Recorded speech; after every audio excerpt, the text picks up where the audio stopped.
so Sherry, why don't you share with us your story about the condition, when it began and what it felt like? Okay, I had all my life what I assumed was a heart murmur, and my heart would quite beat a little bit and be really, it was really uncomfortable. Sure. But when I was young, it wasn't as serious. As the older I got, the more often it happened. Mm-hmm. And then within a year, just before I had the surgery, my heart would flutter really, really bad. And I'd be caught, like get up in the morning, get in the shower, and I could barely get from the shower to my bed without passing out. Wow. And then I didn't have enough circulation to my head, and so then I became very nauseous and very sick, and we called the ER, and I had taken 3 trips into the ER after I'd had that situation. What did they do for you in the emergency room? Pardon? What did they do for you in the ER? They ran all kinds of tests, and it's like when I got there, nothing was wrong.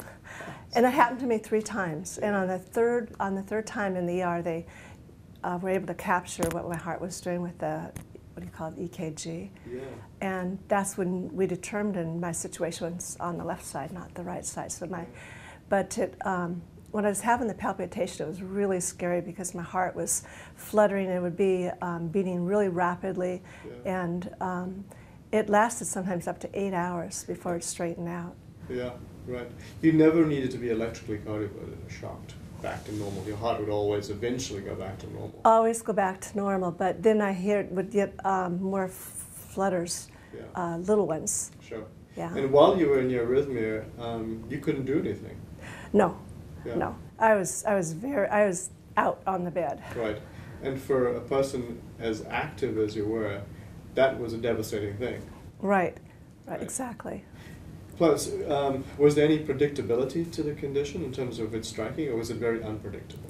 Totally unpredictable, because I wore the King of Hearts for a month when we tried to track what was going on, and when I was going to have an incident, and I think I caught maybe one little itty bitty baby one, but not the serious situation I was having. Right. The really big, large, long. So there was nothing that you could. That you were doing that was triggering the condition? Absolutely not, and I never had one when I was running, which is really unusual, I thought. Right. Yeah, and it would just sneak up on me. Sure. Did we try some medications first before going to the procedure? What happened with the medication? The medications prevented me from having them as often and slowed them down, except I personally, because I'm a really active person, I prefer not to be on medications the rest of my life, and that's when I came and talked to you about having that surgery. Sure. Did you have some side effects from the? I actually didn't. I didn't. I was a little bit more mellow, which for me, my husband loved it. But it wasn't me. I didn't feel. I didn't experience any uncomfortable situation off of medication, except it just slowed me down a little bit, and I had a lot to do. Of course, and it didn't completely eliminate the condition either. No, no. Right, because that was the other thing. Right. If it completely eliminated the condition, it might have been one thing, but since you were still having some episodes, it was a little frustrating, I think, probably as well. And how long ago did you go through the procedure? How many years has it been? Since I've had the ablation procedure. Mine was 2.5 years ago, and I have not had any problem whatsoever. I'm in just as good health as I was when I was a very young person, and I'm running just as much. I'm just as active. I have good high energy level. I feel great. And that's fantastic. Sherry, the procedure itself, what did that feel like for you? Actually, it's like it never happened, to be honest. It was so fast. I had a little bit of pain right after the surgery, really strong pressure on my chest. But I actually was back at work in 4 days. I missed 4 days of work. Is that right? We do recommend that patients take a week off. Yeah, and that's all I missed was 4 days of work. Right? Did you feel ready to go back to work when you went back to work? I felt great. I felt great. I kind of feel like nothing ever happened. It was like there was a space in my life that slowed me down for just a little bit. But I also feel that this surgery saved my life too. In what way? I felt that if I didn't do something pretty dramatic, that I was going to have another episode and maybe not come out of it, because mine were extremely serious. They were. Yeah. They were, and you indicated that, Sherry, but your description of how fast your heart would go, and the fact that when your heart went that fast, your blood pressure would drop precipitously, and you would pass out. Pass out. Yeah. Fortunately, you never injured yourself. No, I didn't. I was really lucky. I knew it was coming. I could feel it, and my heart would just start racing. The thing was that when I laid down, usually when you pass out, as soon as you hit the ground, you come to. Yeah. Well, in these situations, I was not coming to, and that's what really scared me. Absolutely. Because usually when you're laying flat, after you pass out, you come back. You come back. Yeah. You never had any episodes while driving, fortunately. No. Yeah. I did faint when I was a young person hauling clay in my VW bus, and I think I ran into a brick wall, and that probably was related to the same situation I have now, which I was calling my heart murmur all my life. And as a young child, I did faint quite a bit, and when I put it together, I'm thinking that it was my heart that was causing this. Related to that, yeah. Yeah, I was assuming I was just really young and really athletic and pushing it.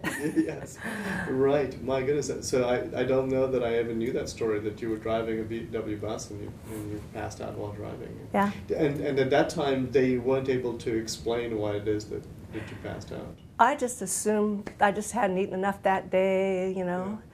I never even, nothing, it wasn't a serious accident. Yeah. So right. I didn't even investigate it. Right. I didn't worry about it. I just went Sure. on. Yeah.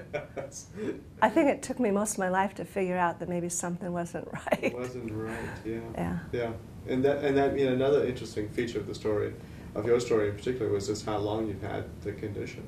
Mm-hmm. Some people, they develop the condition when they're older, but I think for you and we heard Brett's story earlier about how his condition started in his 20s as well. Mm-hmm. Yeah. No, that's fantastic. The two things I think might be helpful for somebody that might choose to have this surgery is the Coumadin was hard for me to balance out. And I don't know if it's because I'm an athletic person or not, but the Coumadin was a really, really difficult challenge. And I forgot what the second one was. No, that's okay. We can do it again. Yeah. But you're right. No, I think the Coumadin, when you exercise, you require more Coumadin.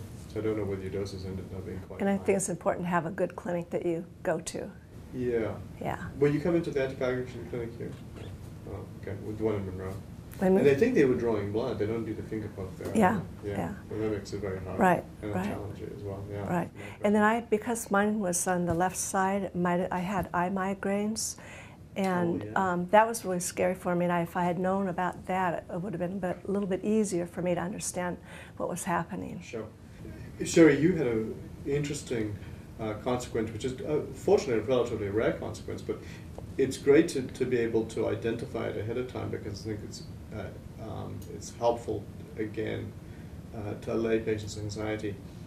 It's something that we observed in some patients, that they would develop a particular form of migraine after the condition, and it wasn't until recently that the group at Johns Hopkins Hospital confirmed that this is something that does occur after the procedure, and it's fortunately self-limited. Can you describe that for us, what that was like and when it occurred? Right. An eye migraine was where you get a really even pattern in your eyes, and you can still see, but it's like a half of an orange in each side of your eye, and they last from 5 minutes to 20 minutes, and it disorientates you just a little bit. And I would just go sit in my car, call my husband and say, I'm in my car, I'm going to be okay, and then they'd pass. And I think I had maybe 2 or 3. Right. They weren't painful, but they were scary because I didn't know it. I wasn't sure what to expect or what was happening. I thought maybe I was having a stroke or... Right. And that was in the few days after the procedure, wasn't Right. it? Yeah. Yeah, I think it was. Yes, Yeah. it was. But after a few weeks after the procedure, they completely resolved themselves, and you've not had any issues since then. Nope. And Never again. It was your ophthalmologist who diagnosed it. Right, right. Right. But we've subsequently heard that same story, as I said, from a few other patients, and it's been helpful to, when it occurs, to advise them and reassure them of what it is, right, and that it will resolve itself. Right, right, Yeah. Exactly. Yeah. Yeah. Good. And Sherry, one of the things we've talked to our patients about is the fact that it's important for us to hold their hands through this process, and I want to be available to my patients, but I'm not. I'm sometimes in procedures, etc., and I really rely on my nurses and our nursing staff to also assist our patients with this condition, and to make sure that you understand what's going on at all times. Can you talk about that process with our clinic in terms of the nurses preparing you for the procedure and then helping you afterwards? I think you did an outstanding job. This clinic did fabulous. I felt comfortable the whole entire way. I knew exactly what I was going into, and I knew how long it was going to take and how it was going to impact my life. And the staff were never in a hurry. And you too, Dr. Rodriguez, you never, for a heart surgeon, never ever been in a hurry, ever. And I think that's, that's honorable. And I would highly recommend anybody has to have this surgery to come to you, just because I think you guys did a fabulous, outstanding job. I had never had any fear whatsoever going into this operation. Oh, fantastic. Thank you so much, Mary. That's a really very nice compliment. I think that's our goal, is to ensure that patients' questions are answered and that they have all the information they need to make decisions that are comfortable for them, whether it be a medical treatment approach or whether it be the procedure. Right, and you also told me that after the surgery, I might still have to go back to taking medication, and I was really fortunate I didn't have to. Right. And that was my goal, so I was able to obtain my goal. But you were very honest about that and forward, right, truthful about that, and I think that's important. Fantastic. To share that with your patients. Thank you, Sherry. So to be clear, you're not on any medications now. That's correct. And you maybe take a little bit of aspirin, just on baby basis aspirin. of advice. Mm-hmm. Yeah. Okay. Mm-hmm. Correct.